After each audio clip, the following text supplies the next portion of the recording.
Good afternoon, ladies and gentlemen. Welcome to TEFAF Afternoon. So happy to have you here for a panel I'm particularly attached to because it is the third panel that we've done on public art, although I've titled this one Art in Public because it's more appropriate, I think, to the pieces that we're going to be talking about and to the idea of what it means to have installations as opposed to monuments as we normally think about them in the public space. My name is Linda Lees. I'm the Director of Cultural Programming and Special Projects for TEFAF New York. I want to let you know that this is live streamed on Facebook right now and will stay up on Facebook for another week or so, and then once edited will be on the website permanently.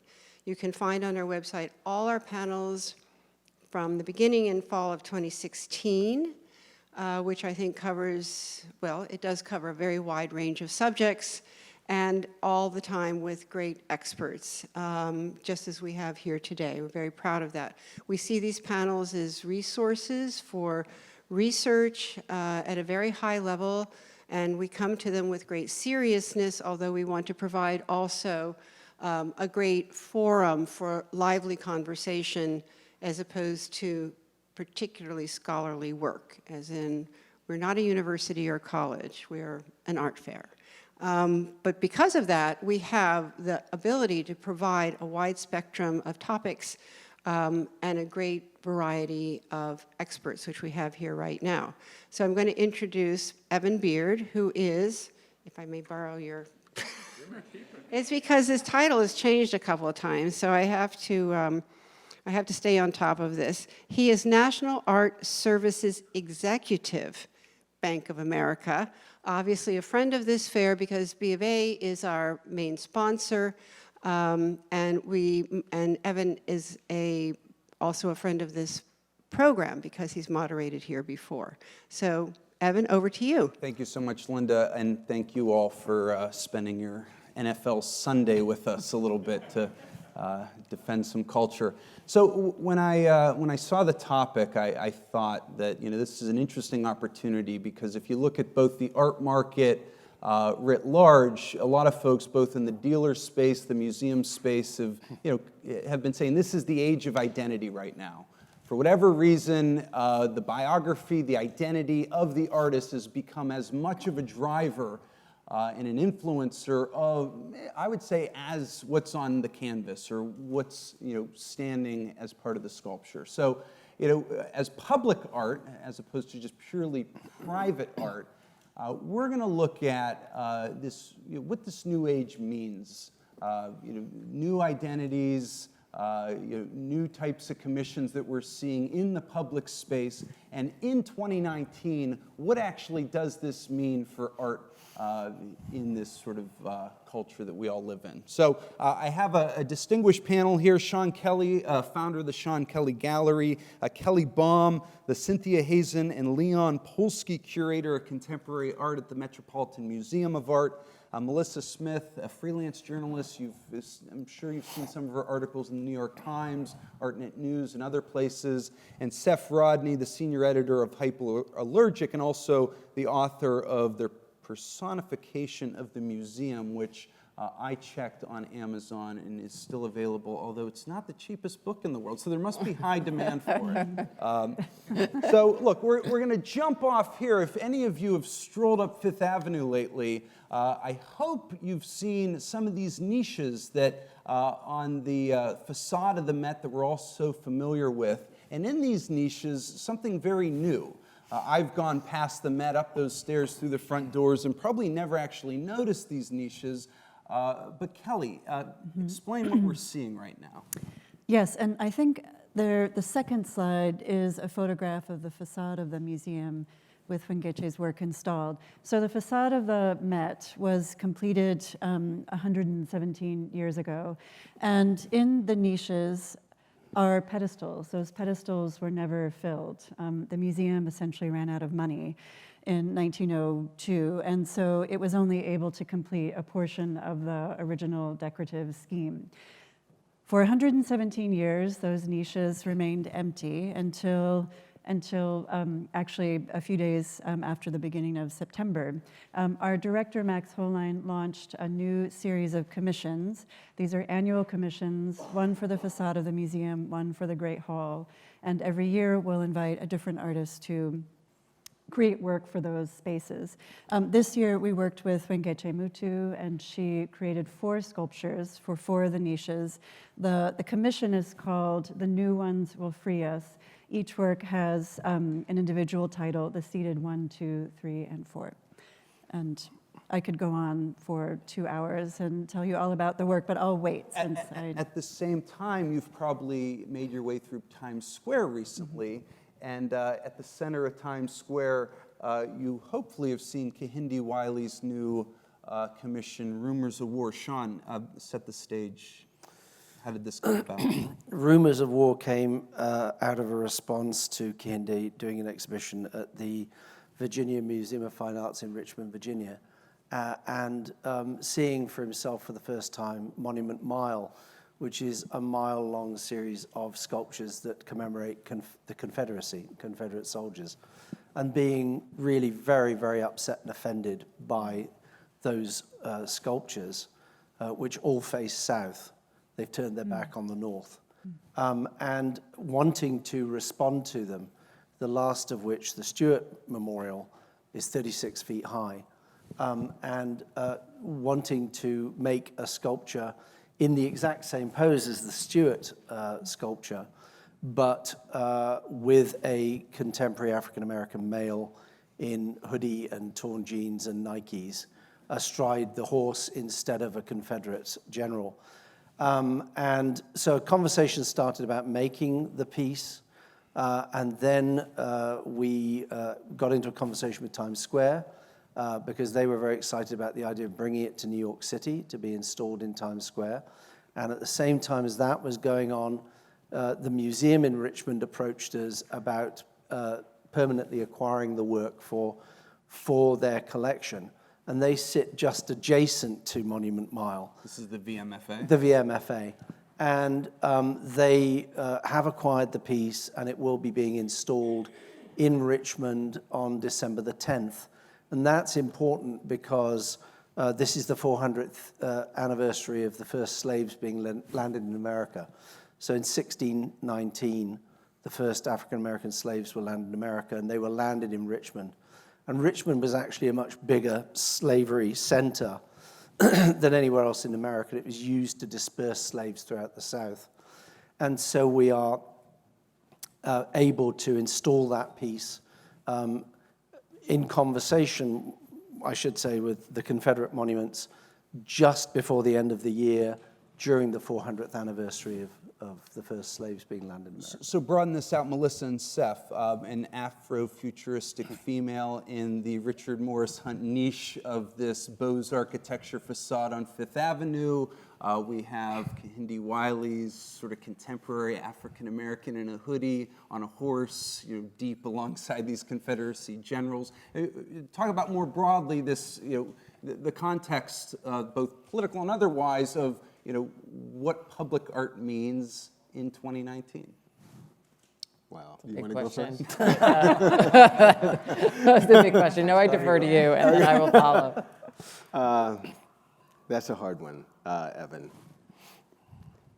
In broad brushstrokes, what it means is that, and I think it's important to look at the work of both Wangechi Mutu and Kehinde Wiley and understand that these are imaginative characters, right? These are figures that are not pulled from history in the way that the pieces along the Confederate Mile are in Richmond.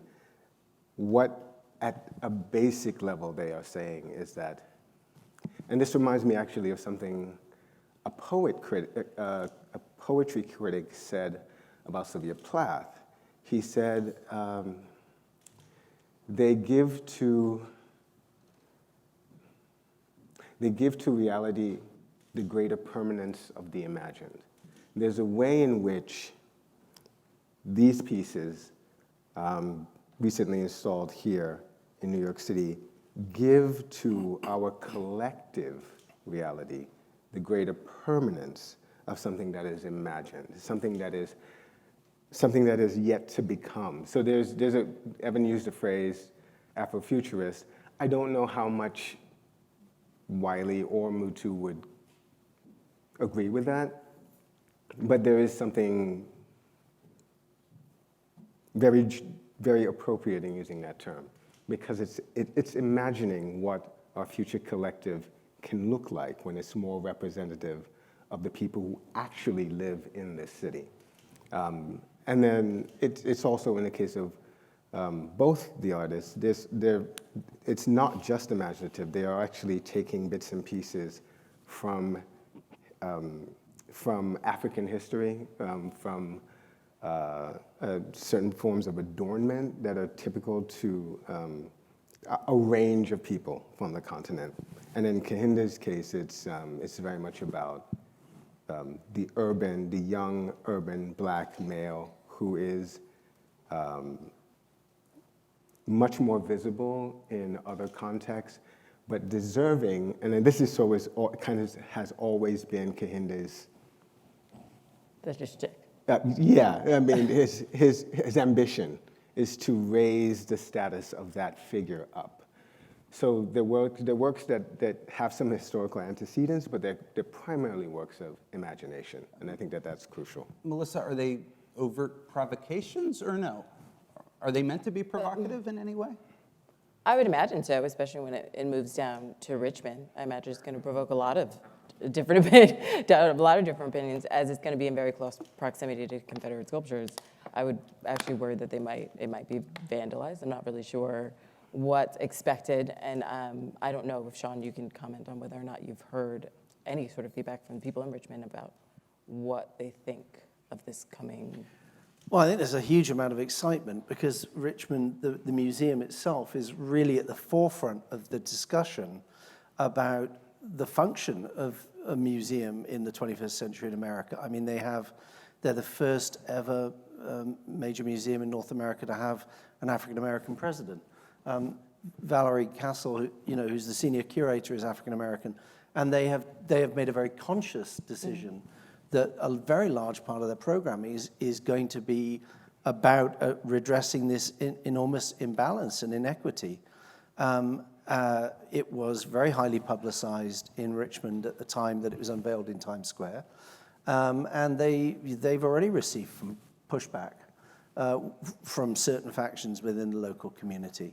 And we didn't expect it to be particularly contentious in New York amongst sort of much more liberal New York audience, and it hasn't been. It's been very well received and is getting a fantastic reception. But I think we anticipate it being rather more contentious in Richmond. And frankly, I think that if it isn't, I would argue that it's not doing its job properly. This is a statue that adds to the story. We've had a lot of debate on removing works of public art. I'd be interested to ask this panel, by what criteria do we have a duty to protect art that is now viewed in a different context? Or by what criteria do you remove a work of art by either a bad person or of a bad person if that political context shifts? Can I just answer that on behalf of one of the artists? Because very briefly, but Kehinde was asked this question, and I thought he gave an amazingly smart and eloquent response to it.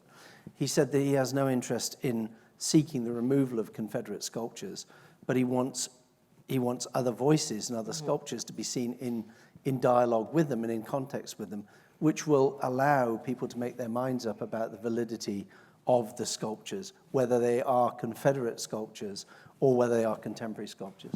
And I thought that was a remarkable and very smart response. So I want to, if I may. Yeah, go ahead, please. So Teresita Fernandez echoes that position. In conversation with her, I think it was like a year or two ago at her house. So add to rather than remove? Is that the? She feels that if you take down the statues and you put them out of public sight, what you do is you encourage a kind of historical amnesia. You encourage a way for us to imagine ourselves as sort of deracinated peoples, right? Instead of dealing with the history in a really forthright way. And I think that there's that's a very convincing point of view. I just want to suggest something else that's a little crazier. Please. Yeah, it is crazier, or crazy. More radical. Which is, and I'm just thinking of the biblical story of Moses and the golden calf. And at some point, these people are worshiping this golden calf, and it's not God. It's supposed to like sort of stand in for some other kind of God because God is not. He's turned his back on them, and the people of Israel are not no longer feel like their God is paying attention to them. And to punish them, Moses not only melts down the calf, but has them drink it, has them drink the bitter dregs. Now, there's part of me that thinks that that's an appropriate response. I'm just saying.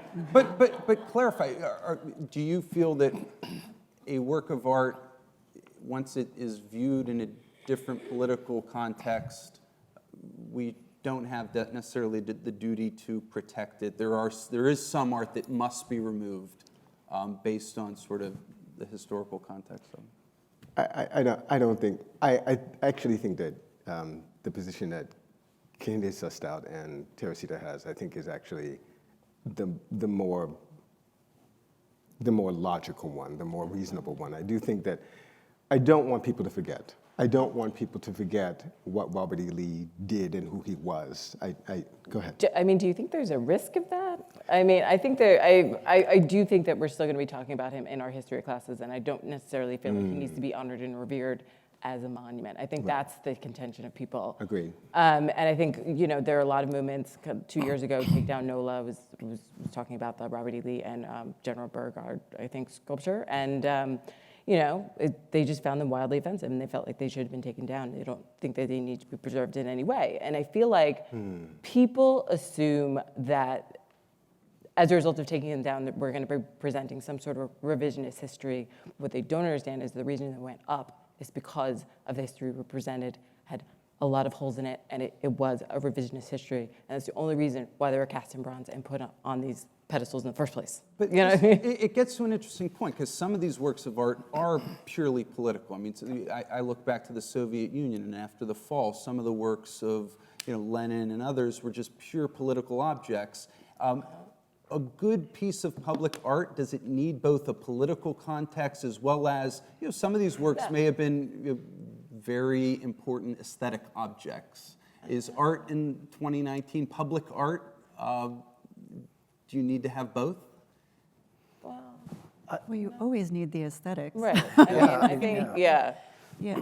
Are we talking about new forms of public art, such as Kehinde's and Wangechi's, or like Confederate monuments? Well, a work of Confederate art, which viewed today, may not be in the political context that we all agree with, but maybe aesthetically, it's an important work of art by an artist. I would say I agree with the members, Kehinde, Teresita, and I think the positions articulated so far that adding to the body of public art is better than removing. But I think if we do, what we do allow to remain needs to be reinterpreted and recontextualized.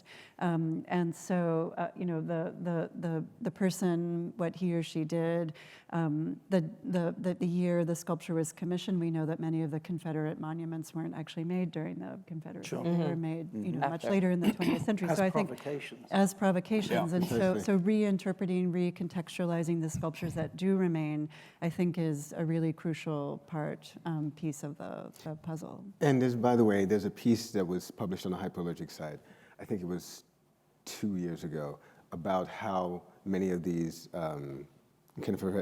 these paeans to the Confederacy were constructed, and they are not highly aestheticized objects at all. They were pumped out from these factories that were actually in the north, and they, I mean, in terms of aesthetic sort of value. Yeah, but there's always an iconography that can be interpreted. So even if it's not aesthetics, there's some you can interpret for people the iconography of the sculpture. So how do they mean what they mean? True. What are the, and so are they great works of art? No, but there are iconographic and aesthetic. The artist made iconographic and aesthetic decisions to communicate a message around white supracy, and that can be part of a kind of educational program around. What about the? But they didn't. I mean, it wasn't a message on white supremacy. It was a message on a history that was trying to downplay white supremacy. That's the problem. Do you know what I mean? I mean, But they fall into a very different category. There's a controversy at the moment around the Marion Sims, removal of the Marion Sims sculpture. Are you all familiar with this sculpture in Central Park? Can you just sort of give context around it? It's basically a sculpture of a doctor who is experimenting on African-American women and performing the most horrendous experiments on them live. I mean, it's the equivalent of Joseph Mengele. And, the idea that that sculpture has been in the public in full view for so long and has not been removed and has not had pushback is remarkable in itself. Now it is being removed and is getting pushback.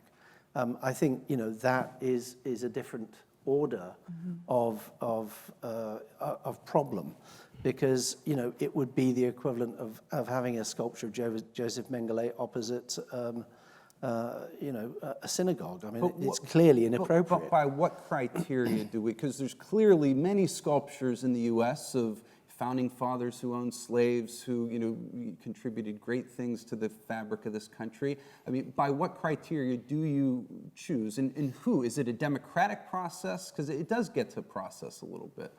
I think it's a social process. I mean, I think the social outcry about that sculpture and the consensus was clear that it was deeply offensive, and it should be offensive to everybody that somebody is allowed to experiment on another human being, especially somebody in a very specific group of human beings. And we would not feel comfortable. I don't think anybody would feel comfortable about that being erected in Germany at this time, and I don't know why we should tolerate it in America. Writ large, do we have less of an appetite for offensiveness when it comes to public art versus private commissions? Oh, absolutely. Yeah. Well, And we should. I mean, what these monuments do, and I actually looked up this piece that I had used to teach I used to teach a research methodologies class at Parsons. I'm taking a break from it, but part of what I did in that class was look at the distinction between what this particular author, Paula Curve, wrote this piece in 1978 called, I think it's Documents, Archives, and Traces. I talked about the distinction he makes between documents and monuments. A document is just a record. For a researcher, it's important to find records because they're evidence that something happened. Something was said in this room at this point, some action was taken. And monuments, ostensibly, he argues initially, are different because monuments are not records in that same way. They're actually they're interpretations of a series of events. Precisely. There's sort of a kind of hagiography, right? There's sort of a biased account. But at the same time, and this I think is one of the things that we're getting at slowly, is that monuments in that way are kinds of documents anyway, because they're representative of some belief system, Right. some system of values. But that's at only the if the moment. vast majority of people have moved on from that belief system. Right. Because if they still believe that way, they think those monuments represent a certain thing when they don't. They represent Right. the opposite of that thing. That's right. You So know what I what we actually have is we have a disagreement about what they represent. Right, I guess. Yeah. I feel like it should be a democratic process as long as everybody understands and gets a full view of what the history is that produced it. Getting back to the Mutu Commission, take us behind the scenes. When you were at the Met deciding what to put in these niches for the first time, did identity and politics and a little bit of provocation, was that part of it, or was it purely an aesthetic process that you wanted something? Well, first I should say that the Mutu sculptures are not public art, and so the NewOnes will free us is an exhibition at the Met. It just so happens to be on the most public-facing part of the Met. So the process around commissioning those works and exhibiting them on the facade was very different from, say the process around choosing the sculptor to replace, the artist to replace the Marion Sims sculpture. So Mutu, the way that happened, the curators came together. So the director announces the commission. The curators get to work with the chair of our department, Sheena Wagstaff. We brainstorm artists, and then a short list is essentially presented to the director by Sheena. And it was really, so there are a million criteria, and artistic excellence is at the top of the list.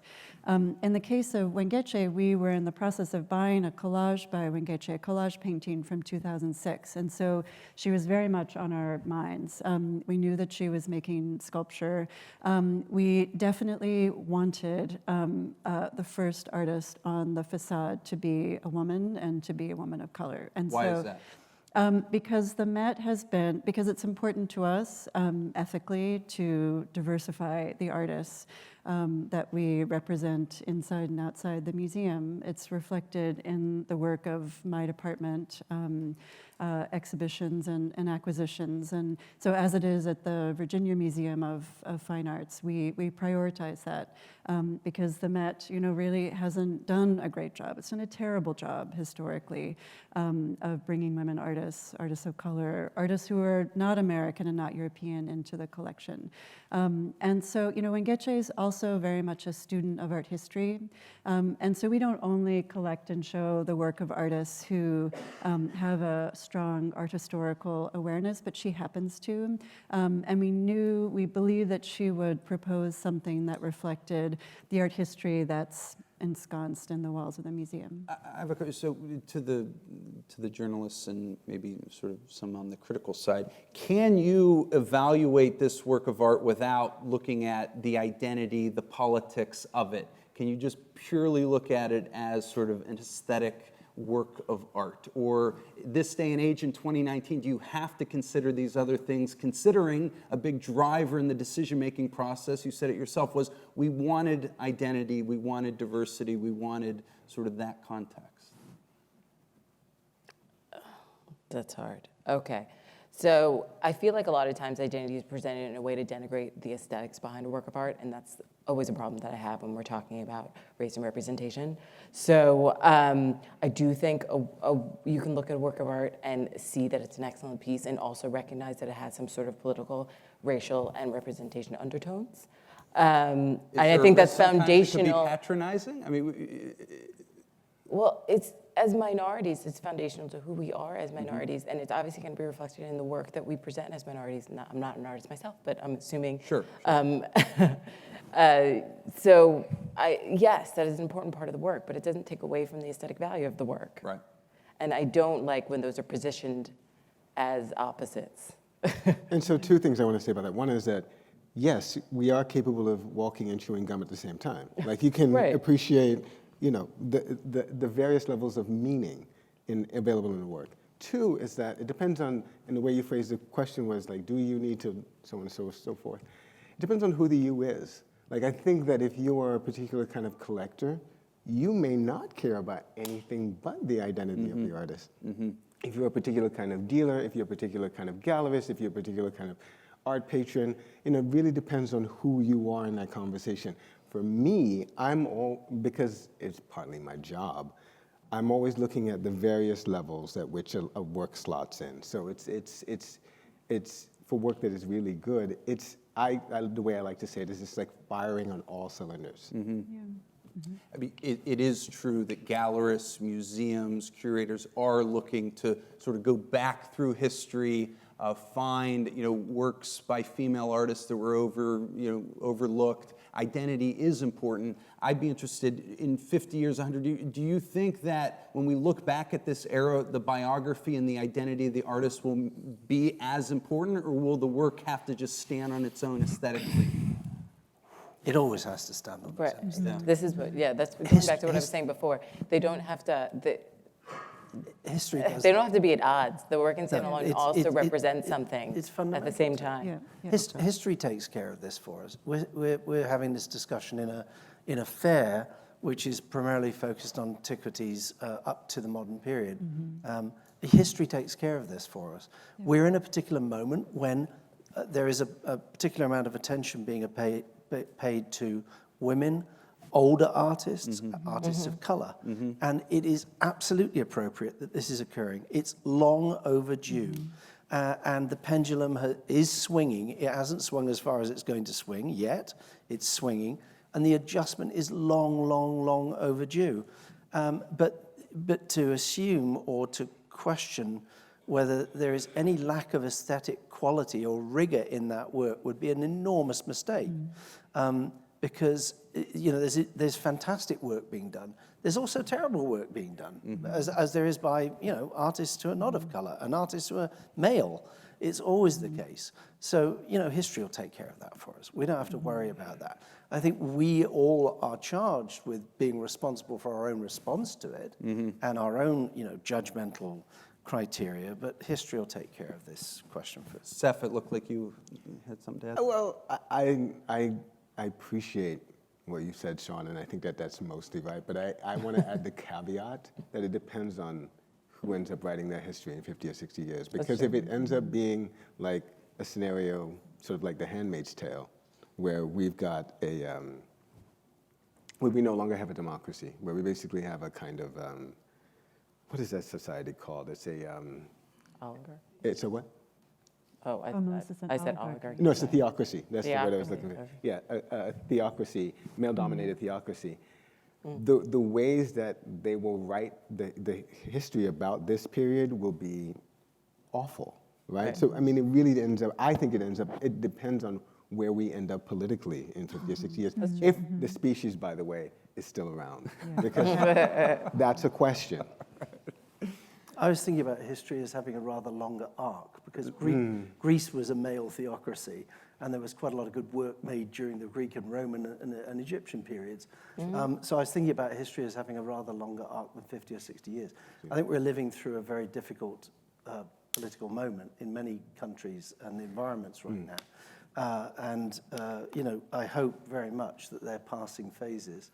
But I think when I referred to history, I was thinking rather more of 400 or 500 years rather than 50 years. All right, before we open it up to questions, and hopefully we want there to be some questions and some debate here, I want to get into the stakeholder aspect. We have Heather Wick's famous vessel. We do. I thought the word you were going to use was monstrosity. I would have voted for that, but okay. I think So everyone's in agreement. who decides, I mean, who should have a voice in what becomes a permanent piece of public art? Well, in that case, it's the person who wrote the check. Yeah, and perhaps that's all right. Do you contend that It was a private development. Steve Ross wrote a check for $150 million and commissioned Thomas Heatherwick. I was on the Mayor's Commission for the Shed with Dilys Scofidio Renfrew and all the museum directors in New York, because my gallery is in the Hudson Yards. And that was a process of consultation and discussion. This was very clearly a case of singular patronage. And those are two very different conditions in the public sphere. are you? So the process, does the process matter, or are we fine? Yeah, absolutely. Yeah. Absolutely. Wow. Yeah. There was no process. This was somebody writing a check. I'm thinking about, I was reminded as we were talking of the public art program that's run out of the Studio Museum up in Harlem, and they are, while the building's being constructed, even before construction began, they launched a series of public art commissions for the park. And I was actually, it was Public Art Consortium at Madison Square Conservancy this summer, and I met one of the curators who works in that project, and they go out into the community. There is a lot of canvassing, a lot of collecting of opinions. They even speak with the homeless population that lives in Marcus Garvey Park to get their input on what goes up, how disruptive will it be. So questions about aesthetics, content, form, but also logistics. How will this object, disrupt life in the park? And I just thought that was, I thought it was exemplary, their process for installing art in that particular public space. I mean, they're really talking to the local community.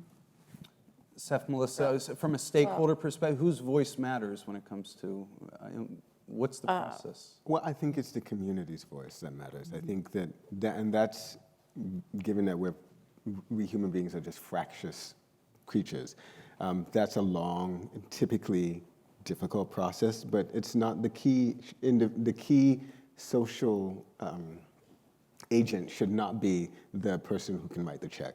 It should be the community. i.e. the physical community where the monument or the piece of public art will be located, also the political and the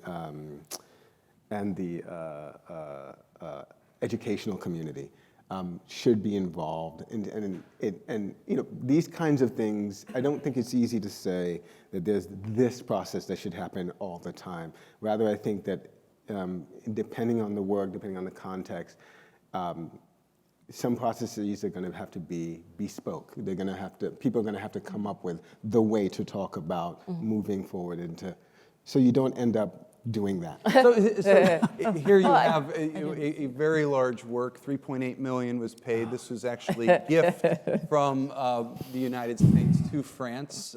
They gave us a fairly popular piece of public art down the Statue of Liberty. But we can debate what the aesthetic merits are here and whether in years from now this will be loved by all who come or derided or hated. But again, what about, you know, a purely political process, sort of high-level diplomacy? Do we reject this process as, you know, not a good one, or do we reject this as bad public art, or is it too soon to tell? Well, let's describe the process accurately before we start. It wasn't a gift by America to France. It was a relentless piece of self-promotion by an individual artist to further his career aims and objectives. That was very contentious on the receiving end. Yes. This is its second location because and frankly, I'm quite happy it's on their continent, not on ours. But you know, we have to be.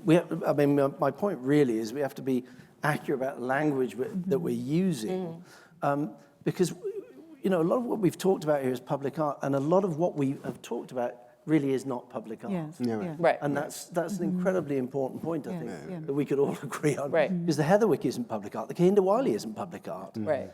It wasn't commissioned by a public body. It The didn't Mutu go is through not that public process. art, yeah. Mutu is not public art. Do we need controversy? I mean, most great public art has controversy. You know what I wish you had shown, and I should have mentioned this when we spoke on the phone, but there was a great, truly public art project by Miguel Luciano that was installed for six months, actually half a year in East Harlem.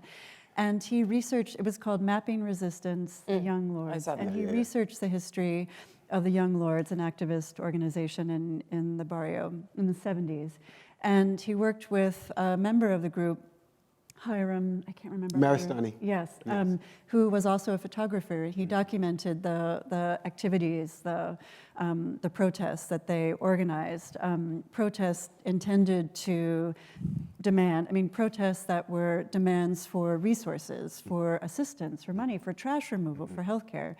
And these, and so some of Hiram's photographs chosen by Miguel in consultation with the photographer, blown up, installed in East Harlem, and they both gave tours. And I think the photographs were either at or close to the locations of major Young Lord events. And I thought that, it was an exemplary public art project. And just the tours, the location, everything about it was really well done. Process matters. So But process before we matters, open this up, each of you, I'd love to hear, where's public art going, or where would you like to see it go? You know, looking towards the future, we talked a bit about public art in the context of 2019, wrestling with the past a little bit, sort of new criteria that we're using to decide, some of the stakeholder engagement. Talk a bit about, in any way, what's the future of public art, or what should it be? Can I ask if we need more, well, I don't know, now I'm already answering my own question, but thinking about Miguel's project, which was ephemeral, performative, I wonder if we need more monuments. I think in some cases we do, and Kehinde, Wangechi are also, clearly they're on the side of monuments, counter-monuments, and monuments of that signal resistance, But then I wonder, but there are two organizations, one based in Philadelphia and another based in New Orleans, that are doing things like that, and they're more ephemeral. One's called Paper Monuments, another one's called Monument Lab.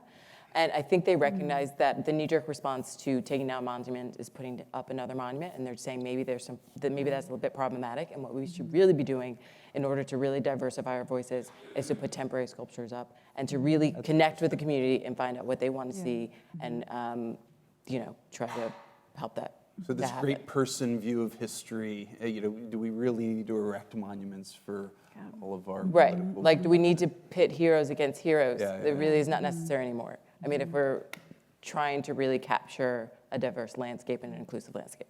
And I think those kinds of efforts recognize the fact that the monument itself is inherently problematic because Right. the monument monumentalizes, and there's a kind of categorical definitiveness about Right. it. And somebody will always be able to dispute your decision to do that. Sure, sure. So I want to co-sign precisely what Kelly and Melissa have said.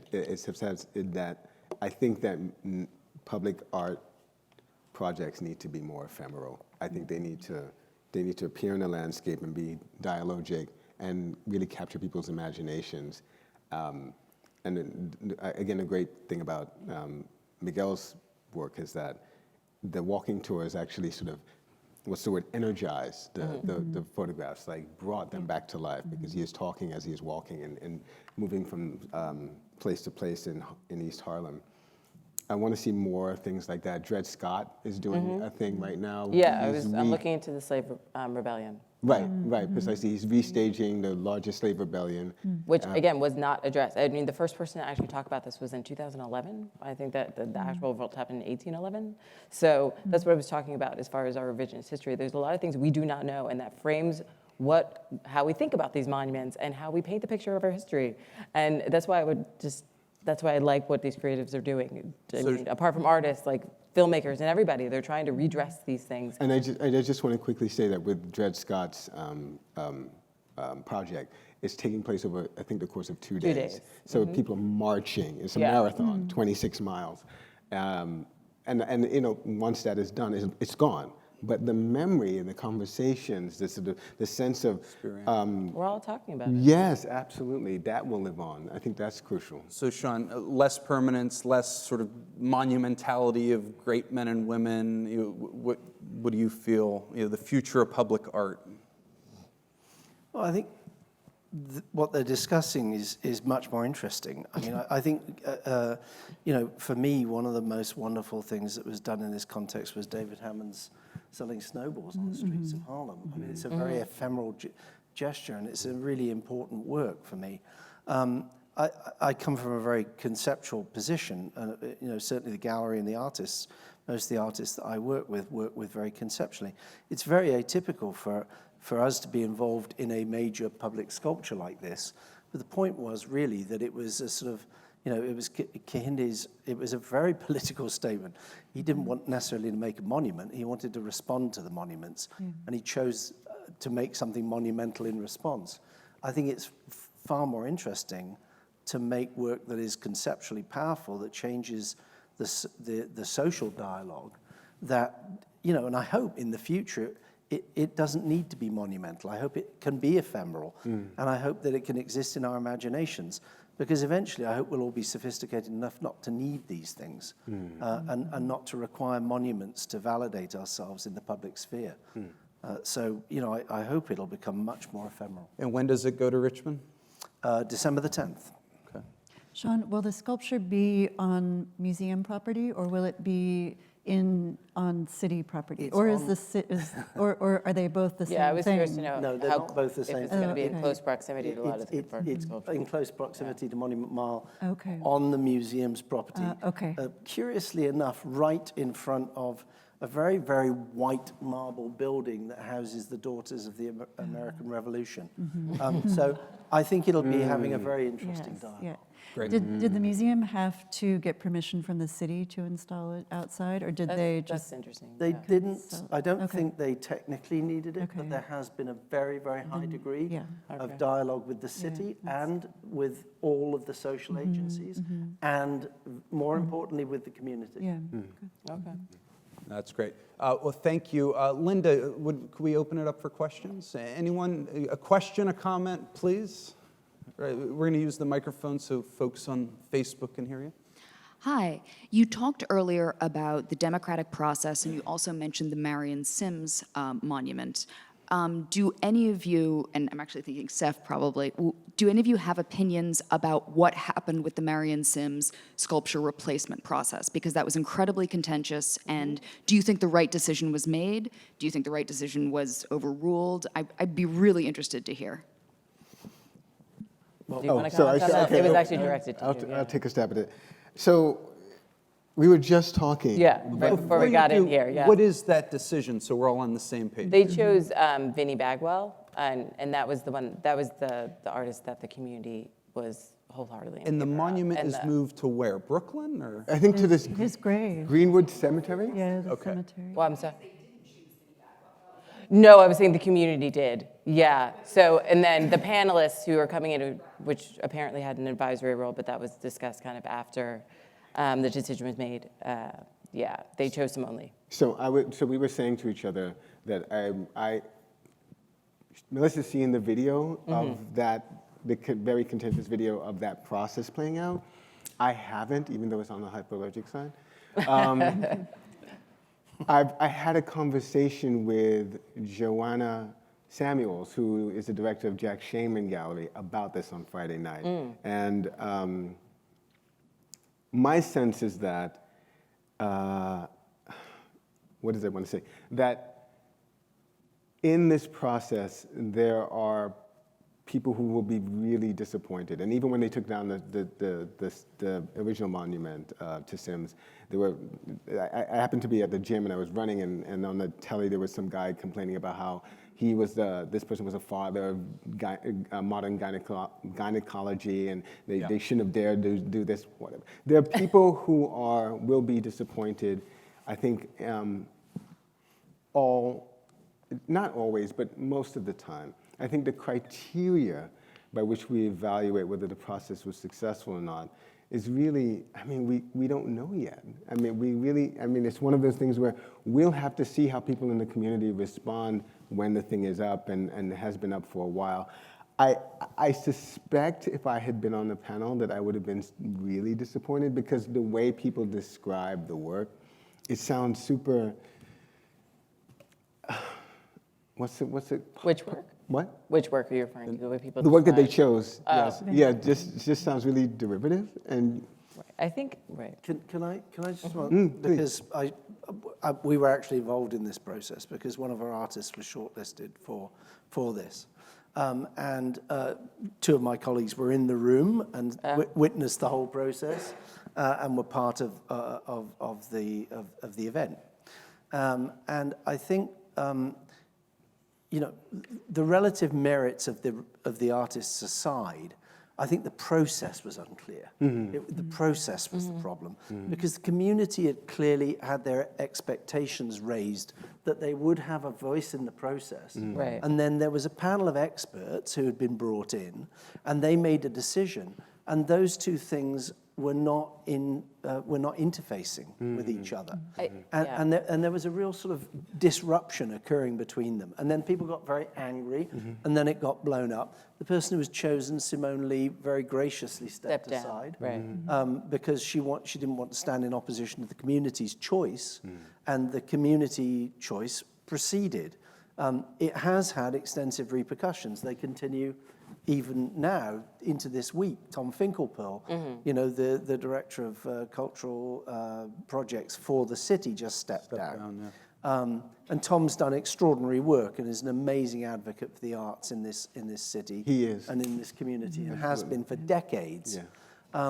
And I fear really was forced to fall on his sword.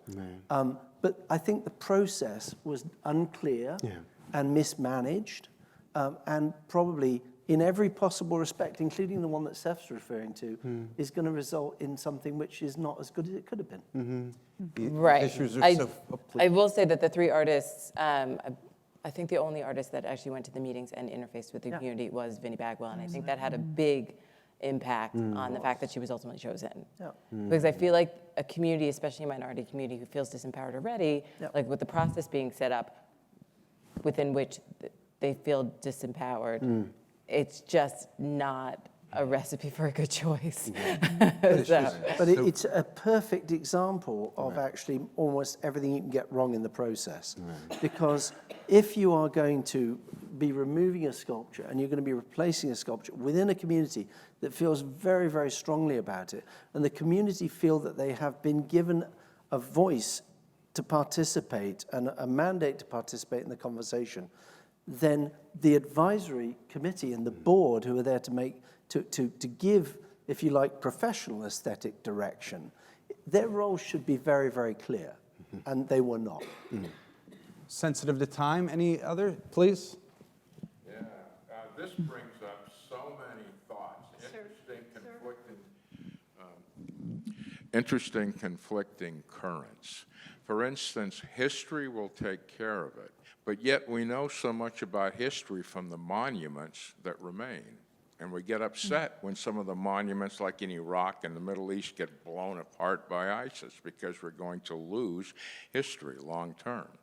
Then this concept of let the community decide is a beautiful one until you think about there was a community that caused these Civil War statues to go up. Yeah. So I don't have any and answers But to no, suggest, but I'd like to have no, you but That's why it makes an It's interesting a hugely important point, because the one that Kehinde responded to was erected after the event by public subscription. Right. So it's a very, very important point. Let's, one more, any last questions? These are, one in the back? We'll get, and then we'll. I think it's really important whenever we're discussing the Civil War and the Confederacy in the U.S. that we recognize that we don't include in our history the real truth about what happened in this country. We don't include the type of sexual violence, physical violence, killing of innocent people, selling off the fruit of their labor, selling children down the river, et cetera, et cetera. And it is a horrible history. And I even hate to bring the bad feelings in the room, but that is part of why the Confederate statues are so offensive. Because only if you know this and you learn this history, which most people walk around just, it's like, I remember my daughter who went to Trinity School and saying, Mom, they talk about slavery like it's a bad summer camp. Not that it is what it actually was. And I actually went in my kids' classroom to teach it because it was so important to me that that message get through. And I just want to say that because whenever we have this discussion, I think it's so important that we understand, if you walk through, I understand in Richmond there's an alley of statues to these Confederate soldiers. And when children of color walk through there, you can't help but think these are people we should honor. This was a side of action that was honorable. And it's hard for me to see it that way, just from a historical standpoint. And that is the issue when it comes to the Confederacy. And I think if we dealt with this history, if we were honest about the history, and we all had the same set of facts, some of these discussions would be very different than they are. Right. And so I just want to remind us that the history is still being uncovered. Harriet Tubman, first women to lead troops into battle. I learned that 5 years ago. I recently came across a really frightening stat about how probably like 80% of American students don't know that the Civil War was inextricably linked to slavery and the preservation of slavery. So they still think it had nothing to do with it. So. Thank you so much for that comment. Last one, I'm told. Yeah, I thank you for the panel. Few thoughts.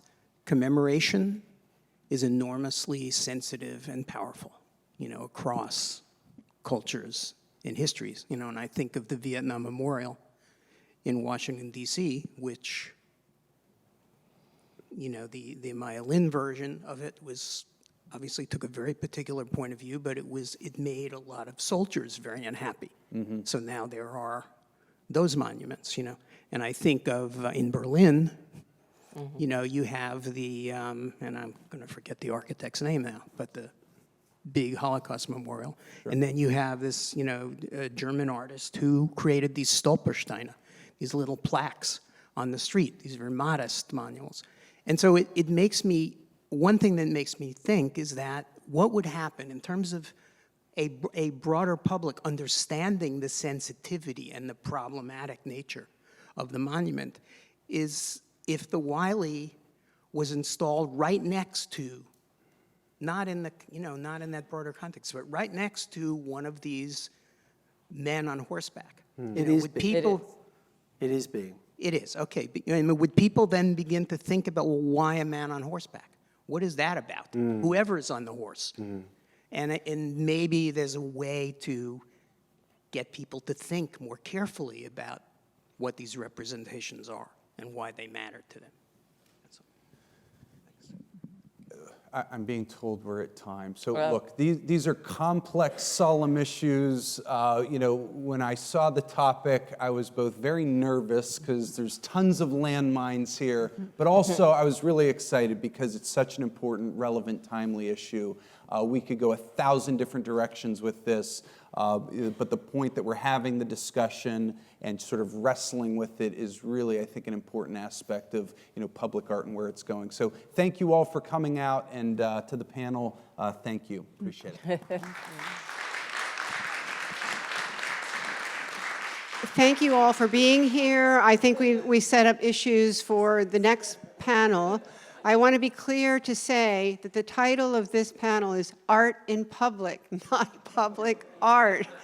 I also want to make sure that you know that the Kehinde Wiley in Times Square is at 46th Street, basically at the bottom of the red steps, if you know where that is. So do not miss it. It leaves here. It's in Richmond on the 10th, but it leaves New York, as I understand, on the 1st of December. Do not miss it. It is a magnificent piece, and it's such a dynamic setting against all that there is in Times Square, which adds to the glory of it, really. So, and also we have To the end of the corridor. the crib sheet is at the end of the corridor, and it's gorgeous because you can finally see all the detail, which the big thing is just too far away from you to get at. But do not miss it. Obviously, the facade of the Metropolitan Museum is not going anywhere for a while, although this commission changes when? Well, so I have some good news. The original closing date was January 4th, and we've extended it through June 8th now. Okay. So the sculptures will be on view through the Met's 150th anniversary, which is really nice, but you'll have the chance to see them for many more months to come under different circumstances, light, weather, it all affects how you... But you Is know there how a it is short if list you're of in New these? York, you say, oh my gosh, I've got so much gonna time to disclose. see this, so don't do that. Go see it now. Yeah. Thank you so much. Another hand for this Thank you. wonderful panel.